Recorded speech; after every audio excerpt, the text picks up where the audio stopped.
baik, terima kasih.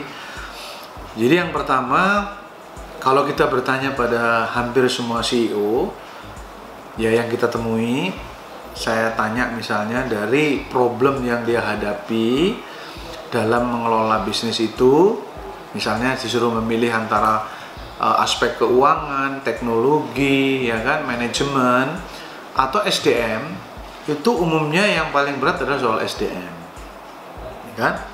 Tapi di satu sisi, para HR director atau petinggi-petinggi SDM itu, kalau saya tanya, ya mereka biasanya dari satu perusahaan ke perusahaan pindah hanya sebagai HR director gitu. Kok susah sih jadi CEO gitu ya. Nah, sekarang pertanyaannya, dalam konteks psikologi bisnis dan membisniskan psikologi itu, buku ini ingin saya berbagi pada sidang pembaca untuk mengatakan bahwa aspek keberhasilan itu umumnya ditentukan 80% itu aspek psikologis. 20%-nya itu mungkin teknologi, manajemen, dan lain-lain ya yang sifatnya infrastruktur gitu. Tapi kalau kita sepakat bahwa sumber daya manusia sebagai human capital, maka seharusnya itu menjadi pusat perhatian para CEO. Nah, sehingga dalam memahami SDM itu yang paling penting sebenarnya adalah aspek psikologis. Kenapa antara kita bisa mengatakan penting dan sulit? Karena aspek psikologis itu emosi misalnya ya, naik turunnya orang, lalu ada tekanan ya, stres, lalu ada konflik, ada motivasi, ada kepemimpinan, itu semuanya adalah aspek-aspek psikologis. Sehingga kalau kita tanya keberhasilan sebuah perusahaan itu aset utamanya SDM, dan SDM itu apa? Aspek psikologis. Jadi kalau mau survive, kita itu pada dasarnya ingin mengatakan bahwa psikologi seseorang itu dan organisasi itu mesti diperhatikan dalam bisnis. Oke, itu satu hal. Jadi psychology is the future untuk dikuasai oleh para CEO dalam mengelola SDM yang konon aset terpenting atau human capital yang mahal, yang paling mahal, paling penting untuk bisa membawa organisasi ini menjadi sustain dan berjangka panjang. Nah, dalam ini kita melihat bisnis dalam kacamata psikologi. Nah, sekarang bagaimana membisniskan psikologi? Nah, kita dalam program pendidikan kita di Fakultas Psikologi, khususnya di Universitas Pancasila, itu ingin menekankan pada mahasiswa itu menjadi entrepreneur tidak saja di bidang yang sifatnya umum, misalnya kuliner atau transportasi atau fashion, itu fine, tetapi dari psikologi itu sendiri bisa dijadikan bisnis nggak? Contoh, kalau misalnya orang lagi nunggu di rumah sakit atau ketemu di apotek, kalau misalnya lawyer itu mesti membutuhkan 2 orang untuk berkonflik, kemudian jasanya bisa diberikan. Kalau psikologi 1 orang saja ketemu, kemudian kita bisa mengatakan kita ini siapa, lalu kebutuhan dia ternyata apa, lalu dia ternyata mengatakan saya sedang stres, saya sedang depresi, atau saya sedang mengalami gangguan masalah psikologis, itu langsung bisa menghasilkan bisnis bagi seorang sarjana psikologi. Jadi jasa psikologi, bahkan saya akan cenderung ke bahwa industri psikologi itu harus bisa memberikan kontribusi pada kesejahteraan umat manusia maupun kepada negara. Misalnya dalam penerimaan, kita lihat ada industri pariwisata, ada industri musik, ada industri sepatu. Nah, psikologi itu harusnya juga menjadi industri psikologi. Jadi psikologi sebagai industri itu apa? Mulai dari assessment, mulai daripada pelatihan yang berbasis psikologi, lalu riset-riset psikologi, lalu konsultansi psikologi. Nah, harusnya itu menjadi bagian daripada bisnisnya psikologi. Jadi psikologi itu bisnis, gitu. Sama dengan musik, sama dengan ini. Psikologi itu, walaupun psikologi itu ilmu juga. Nah, itu satu. Jadi membisniskan psikologi berarti dari ilmu atau pengetahuan tentang psikologi itu bisa nggak orang menghasilkan uang? Bisa dong. caranya memberikan jasa psikologi, tapi orientasinya bisnis gitu. Tidak hanya sekedar sosial atau ya saya kan cuma menolong orang. Oke, itu juga baik, tetapi bagaimana monetizing jasa psikologi itu menjadi lebih profesional dan lebih memberikan manfaat secara ekonomi, itulah namanya membisniskan psikologi. Nah, kalau yang tadi menpsikologikan bisnis artinya apa?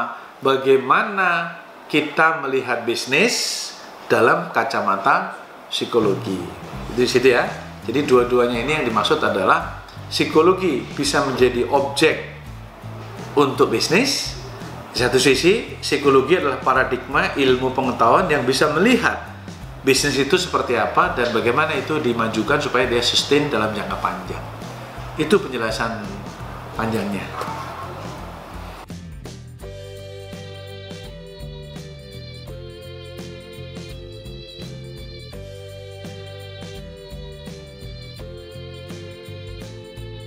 Faktor psikologis yang pertama, nggak mungkin satu pekerjaan itu keluar dari satu orang. Maka dia harus berkolaborasi. Jadi faktor psikologisnya, aku datang ke perusahaan, ke kantor, karena aku adalah kolaborator. Aku adalah konduktor. Aku adalah arranger. Yang tidak mungkin bekerja sendiri tanpa orang lain. Jadi kalau dia egois, dia merasa paling pintar, dia merasa paling hebat, pengalaman di perusahaan besar, korporasi multinasional, datang dengan kesombongan, nah itulah kegagalan dia pertama kali. Faktor psikologis yang pertama adalah bahwa aku tidak mungkin bekerja sendirian tanpa dibantu oleh anak buahku atau rekan-rekanku.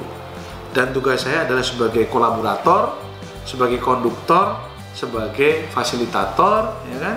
Dan sebagai motivator atas seluruh sumber daya manusia yang ada di sana. Itu yang pertama.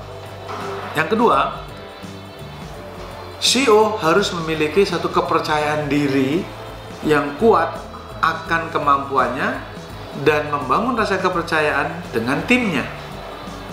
Bahwa dia yakin dia kompeten, dia memiliki self-efficacy yang kuat, tapi di satu sisi dia mengatakan bahwa kehadiran saya harus menjadi katalisator. Kehadiran saya harus menjadi perekat bagi seluruh tim untuk membawa perusahaan ini lebih maju lagi. Nah, jadi maksud saya ingin mengatakan yang pertama adalah paradigma bahwa Anda nggak bisa kerja sendirian. Dua, dia harus mampu menjadi katalisator dan motivator bagi orang lain. Oleh karena itu dia harus percaya diri, dia mampu. Yang ketiga adalah dia harus memiliki integritas dan moralitas yang baik. Dalam hal ini bisa menjadi role model, jadi contoh panutan. Yang pertama tadi dia harus bertindak sebagai kolaborator. Yang kedua dia harus percaya diri dengan kemampuannya. Yang ketiga dia moral. Dia harus memiliki integritasnya. Dia menjadi role model yang mana dia percaya bahwa bahkan spiritualitasnya harus juga tinggi, di mana kehadirannya di dunia ini termasuk sebagai CEO itu berkat campur tangan yang maha kuasa. Jadi dia juga melibatkan kekuatan eternity ya, yang di luar sana, Tuhan, untuk bisa dia memimpin, sehingga dia menggunakan hati nuraninya dengan moralitasnya yang baik, integritasnya yang baik, supaya semuanya ini menjadi berkah bagi banyak orang. Itu mungkin faktor psikologisnya yang mungkin perlu perhatikan oleh setiap CEO menurut pandangan saya. Begitu.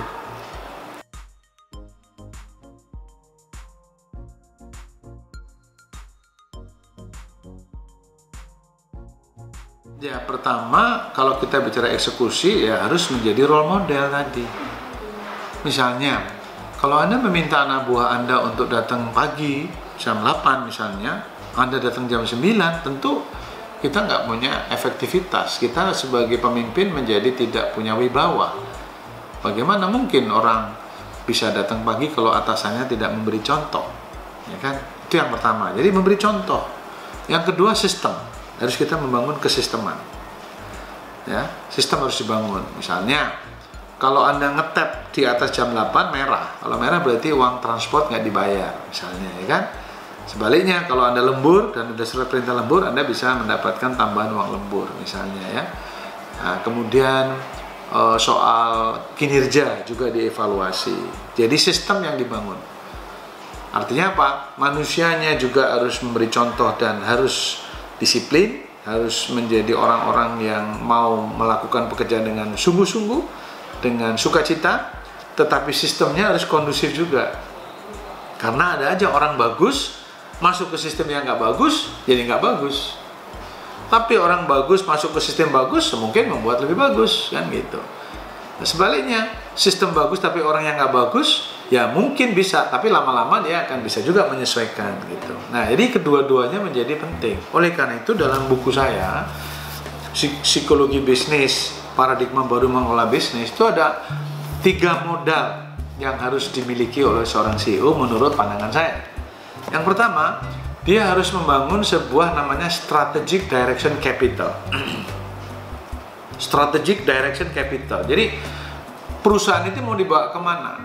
Mau kemana arah perusahaan? Filosofinya apa? Nilai-nilai yang dibangun apa? Objektifnya apa? Strategic intentnya apa? Itu di strategic direction capital. Itu sangat penting menurut saya. Sebelum kita ngomong yang lain, nilai-nilai moral, ya kan, termasuk di situ filosofinya, itu masuk sana. Setelah strategic direction ini kita bangun kuat, paling tidak di top management, kita juga harus memperhatikan namanya organizational capital. Nah, organisasi capital dalam buku saya itu macam-macam, ya, termasuk salah satunya infrastrukturnya, SOP-nya, namanya sistem manajemennya, termasuk managerial style-nya, leadership style-nya, ya. Itu kurang lebih 4 atau 5 aspek, ya. Yang penting adalah sistem. Jadi membangun sistem. Jadi arahnya sudah jelas, sistemnya kita kuat, baru kita ngomong manusianya. Namanya human capital. Jadi 3, ya. Yang pertama adalah strategic direction capital, yang kedua adalah organizational capital, yang ketiga adalah human capital. Human capital itu kita bagi dalam 4 level ITOS. Human capital pada level individu, pada level teamship, tim, pada level organisasi, dan pada level society. Maksudnya, ada orang yang pinter, kompeten, tapi dia hanya soliter, dia untuk dirinya sendiri. Contohnya, dia mungkin di bagian data analis, ya, atau di bagian lab, ya kan, dia tapi memang di situ. Nah, sebaiknya orang-orang yang secara individu bagus itu, dia juga bisa teamship, dalam tim, kerjasama dalam tim. Karena banyak contoh, misalnya dalam tim sepak bola, ada individu-individu yang hebat, tetapi waktu itu jadi timnya kalahan. Kenapa? Karena individunya bagus, tetapi teamshipnya nggak bagus. Egoisnya masih ada.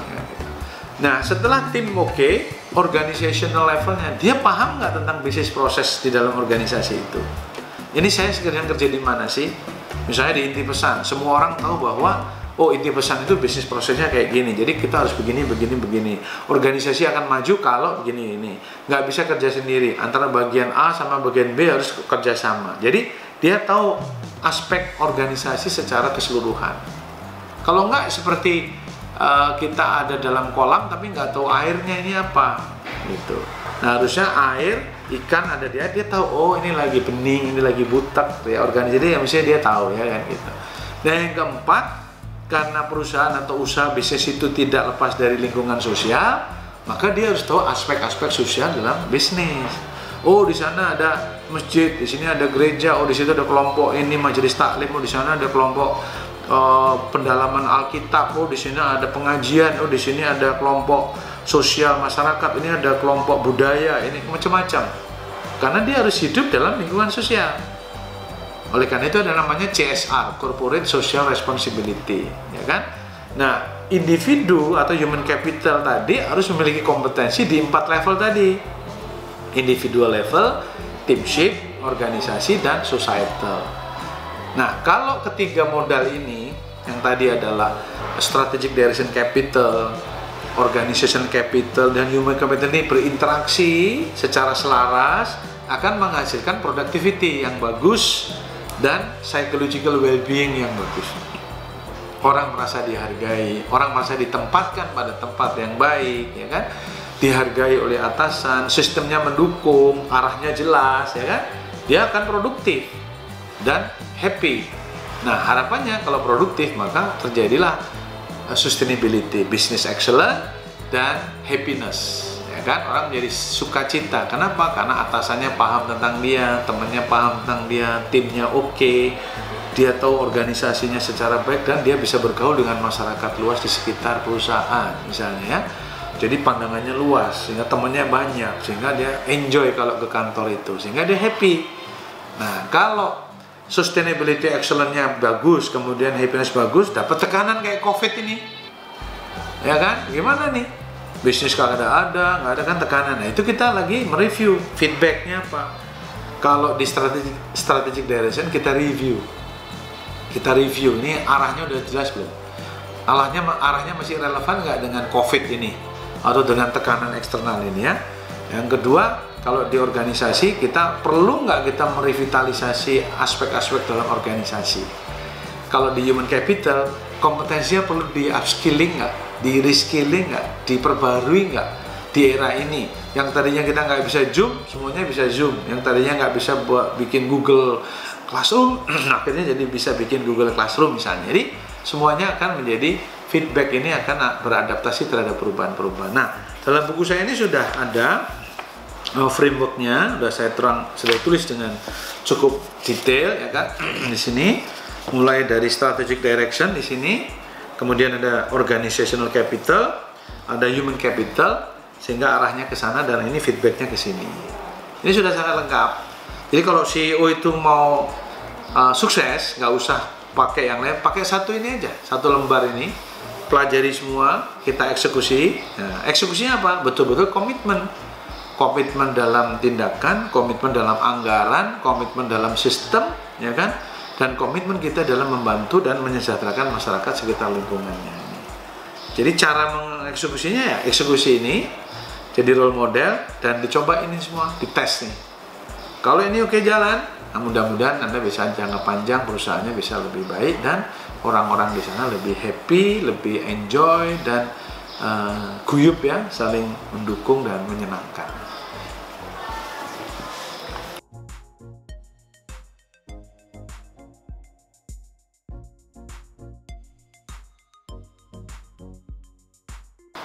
Ya, saya kira hari ini kita memasuki globalisasi yang sudah jelas ya gitu.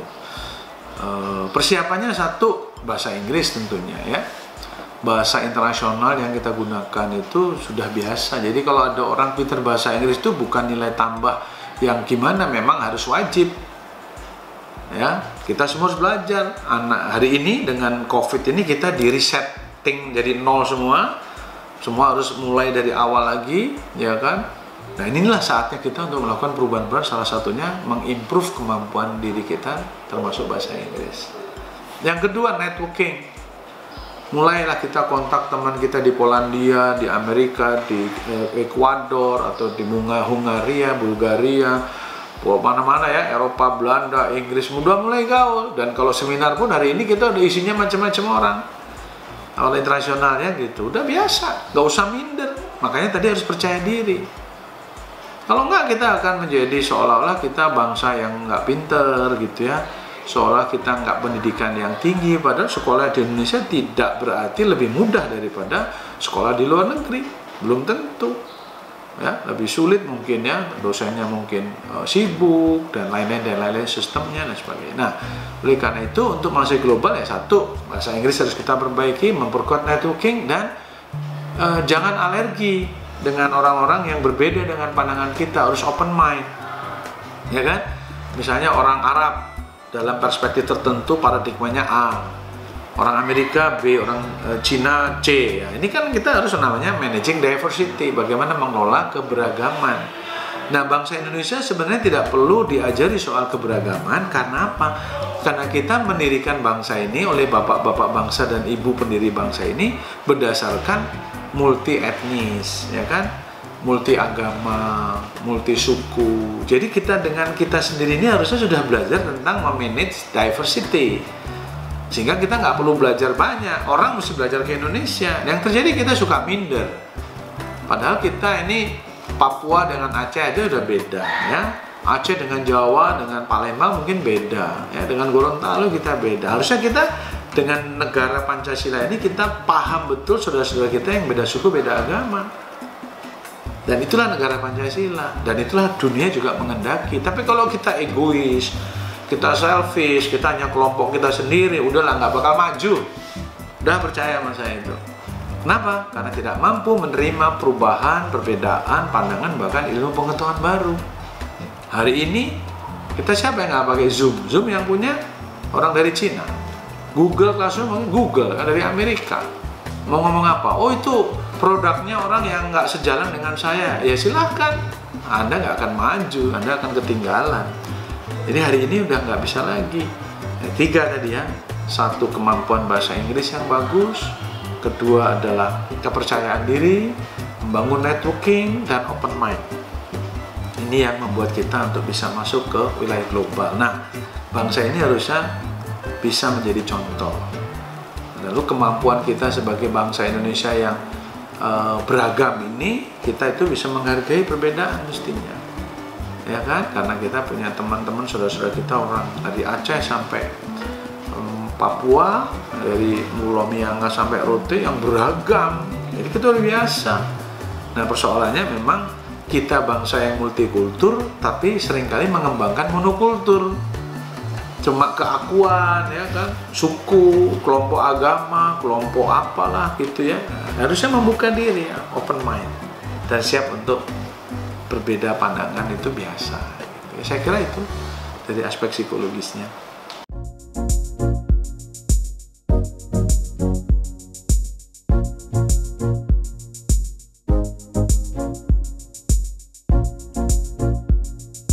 Dalam konteks transformasi digital itu kan sebenarnya tetap digital atau teknologi itu sebagai alat ya, sebagai equipment, sebagai media saja. Karena ujungnya perubahan mindset gitu.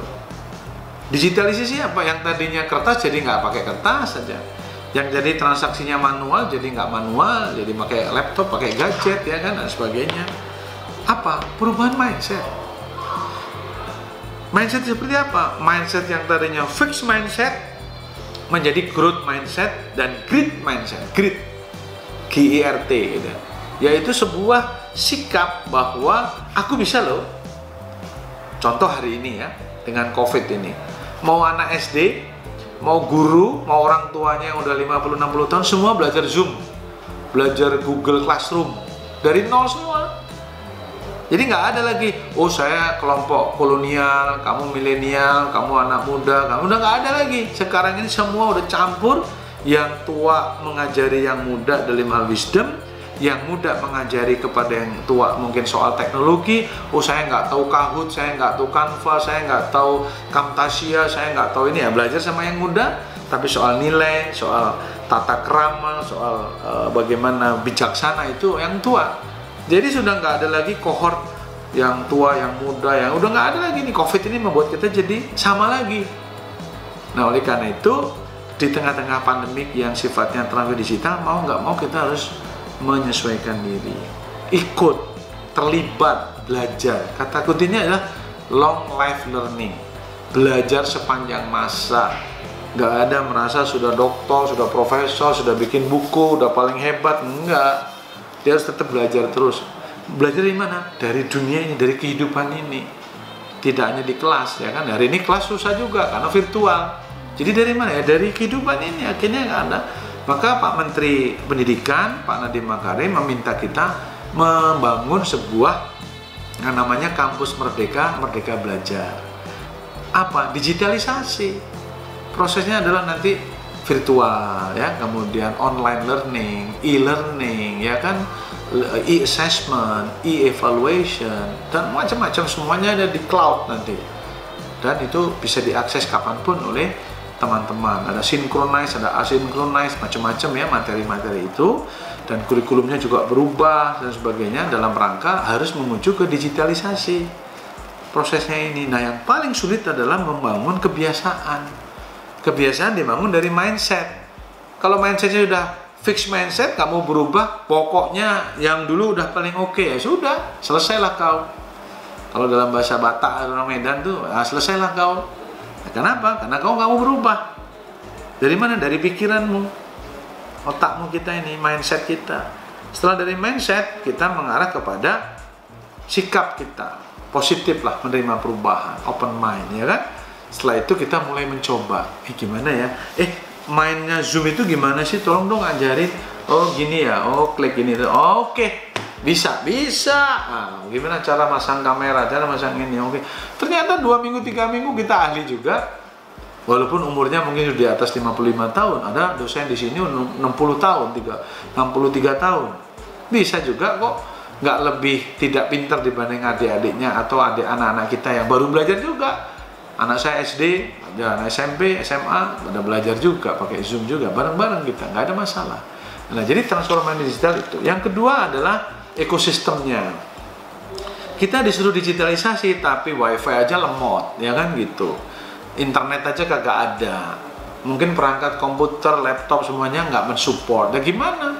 Teknologi yang harusnya juga disupport, yaitu menyediakan sarana prasarana, infrastruktur tadi, organisasi capital. Jadi human capitalnya adalah di perubahan mindset, di organisasinya sarana prasarana, di dalam strategic directionnya adalah visinya mau kemana. Misalnya menuju perusahaan yang fully digitalisasi dalam rangka menyejahterakan umat manusia. Jadi arahnya jelas mau kemana. Jadi jangan latah, ikut-ikutan digital, ikut-ikutan pakai Zoom, ikut aja. Terus sebenarnya apa? Nggak ngerti, nggak punya esensi maknanya. Jadi penting ya, dalam proses digitalisasi itu, arahnya itu mau menuju kemana, harusnya ke kesejahteraan umat manusia, lalu prosesnya kayak apa, lalu SDM yang mesti disiapkan apa? Yang mindsetnya terbuka, yang open mindset, yang growth mindset, ya kan, yang grit, dia punya satu keyakinan bahwa kalau orang lain bisa, aku pun bisa. Walaupun belajarnya baru bersama-sama. Saya kira itu untuk transformasi digital. Yang terakhir digitalnya, yang dari digitalisasi adalah leadership. Nah, leadership ini harus strong leadership. Ya, kalau leadershipnya nggak kuat, leadershipnya cenderung terombang-ambing, nggak punya keyakinan yang teguh atas terjadinya transformasi, ya nggak ada transformasi, balik lagi. Sudah mau jalan, kayaknya yang lalu enak deh, balik lagi. Ternyata nggak oke nih, padahal belum nyampe. Sudah nyampe pun belum tentu sesuai dengan yang diidealkan kan. Karena Presiden Jokowi yang dengan kerja ini juga bisa mengkombinasikan hal-hal yang baik yang lama dan menghadapi tantangan yang baru. Jadi balik lagi, open mind, mau menerima perubahan, dan saya yakin saya bisa. Saya yakin kalau Cina bisa, saya bisa. Kalau Amerika bisa, saya bisa. Indonesia juga bisa. Kalau Eropa bisa, Indonesia mestinya bisa, ya.